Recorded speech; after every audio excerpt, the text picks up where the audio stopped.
Hi everyone, Shannon here with Mixed Media Minnesota. Welcome to my video. Today I'm working on the Ephemerimber Day 12 prompts, which are bird and pocket. So I did go ahead, I made this video already, and I'm having technical issues with my storage on my phone and everything else. So it's just no matter what I do, I can't get that one to upload. I think I deleted part of it accidentally because I had put two videos together. So I'm just going to show it to you, and I'm going to show you how I made the pocket part of it.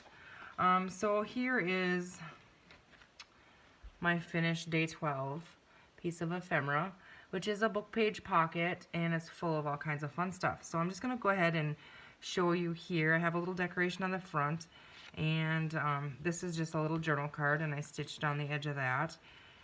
This is one of the sentiments I was telling you. I keep them out of Christmas cards, and I cut that out, and I just decorated it and stitched around that. And then here's the bird, and there's birds obviously on here and the bird down here, so we got lots of birds. This bird I also cut out of a Christmas card, and I just put that up on top of there, kind of like a topper, and I think it looked really cute in the pocket. And then another one here, and I just decorated the front a little bit. The paper's pretty enough the way it is, and you can write on the back. And these two are made from Blue Fern Studios Yuletide collection, from pages out of that, and coffee dyed music paper, and some I just sprayed some red ink on a doily and put that on there. And then, like I said, I used Sorry Silk on here, and like I said, I cut this bird out of a Christmas card, the sentiment out of that Christmas card, and this was just part of the Blue Fern Studio. There's one sheet of little journal cards in there. So those are the insides for the pocket. This little bird is also punched out of a Christmas card. I just took my circle punch and punched it out. Okay, so I used, this is my 120-year-old encyclopedia paper. I'm just amazed with this paper. It's so neat. The only complaint I have about it is when you fold it, it cracks, and so you have to reinforce it, in which I did that with washi tape on all the edges, and I think it turned out really, really cute.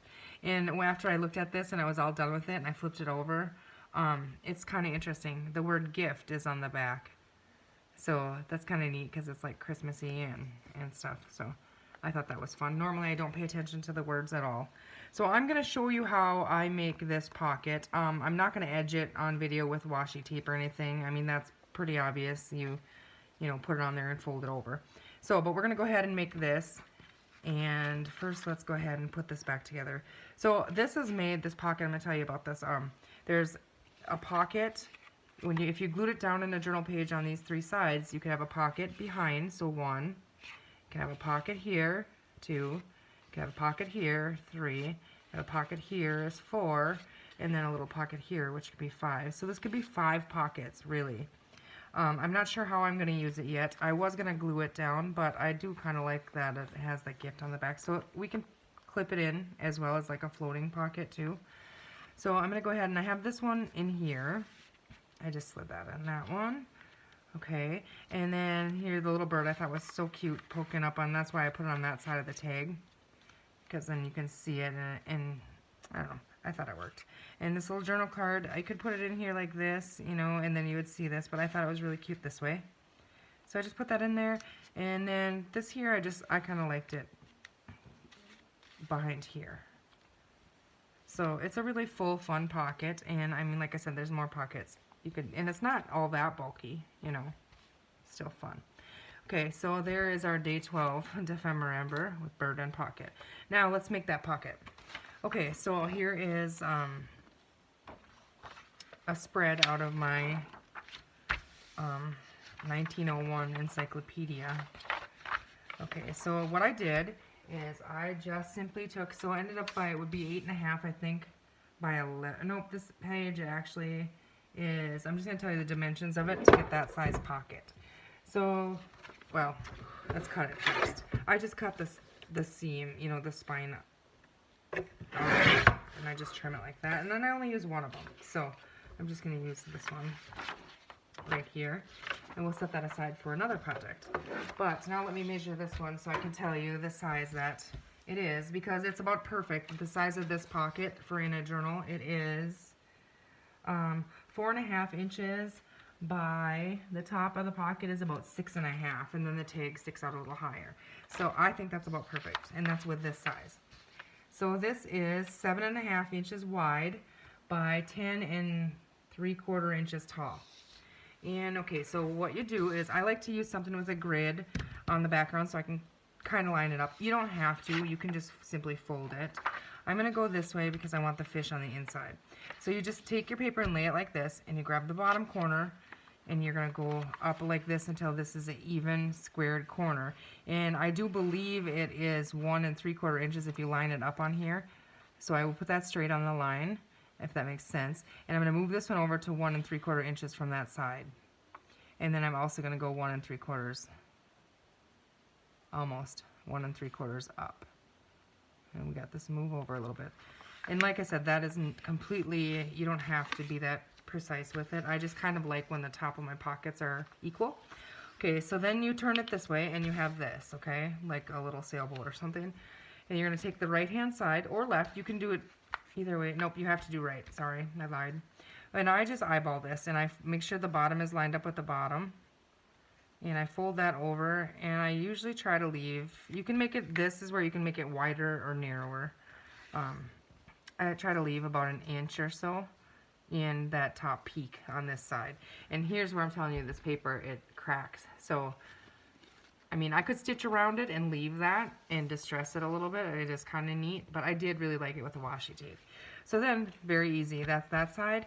You're going to take the left-hand side, and all I do is I just kind of push it up and hold it in like that, and I just slide it in this pocket. And again, trying to fold it to where, you know, typically I push it to over here. You can feel where it touches on the inside. And I just make sure the bottom is straight and it's all the way in there, and fold it up. And now it is off. I mean, this side's a little bigger than the side. I'm okay with that. This side, you know, has the 3. This only has 2. It's not exactly even, but we ended up with 4.5 inches by 6.5. So 4.5 this way by 6.5, which is perfect. And then what I did do is, I'm not going to do the whole thing, but like I said, I took the washi tape and I just run it around it.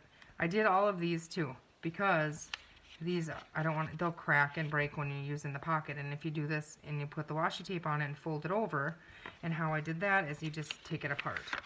And if you want to stitch around it, you can. I have opened them before, and I start stitching in here, and I stitch up, and then I go down. You know, I leave this flap open. Start here on the inside. You obviously have to open it, you know. Go up and around, and then before I go around in the bottom, I put this back in and stitch up, and then it meets to right here. So then it's stitched all the way around. It's a little fiddly, but you can do it. So, okay, back to this now. Like I said, I put washi tape on every edge. But you just simply take it and, let's see, we're just gonna do one side here. Put a little bit on this. And you can glue your washi tape, then it won't peel up either. Just run your glue stick on the back of it. Okay, press that on there, and you'll see it's half on the front, half on the back. And you just flip it over, and you simply fold that over and press it down. Glue it, you know, whatever. And then you have, you know, your edging on there, so like on the back here you can see it. I think it looks really neat. I have a little bit of bubbles in there. I'm okay with that. So that's how you do that. And you can make these other sizes too. You just start with a bigger or a smaller piece of paper. Obviously your size is gonna change, and the width of it you can kind of alter. If you want it a little wider, you just make your pockets a little, you know, a little looser. Okay, so I hope you guys enjoyed that. I guess you didn't, because you didn't see this part of it, but it was really fun to make, and I do plan on making more of these because they are so much fun, and they are perfect to clip in, glue in.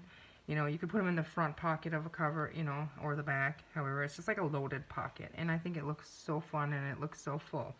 And there's lots of journaling space because you can journal on the back of every single one of these. And if you clipped it in, you could put copy dyed paper on the back and journal on that as well. So, okay, there we have it. There's our December Day 12. Sorry you didn't get to see this whole thing, but I think the most important part of this was the pocket. And so, if you have any questions or you want me to re-show this or something, just leave me a comment down below. Alright, you guys, thank you for watching, and we'll see you in the next video.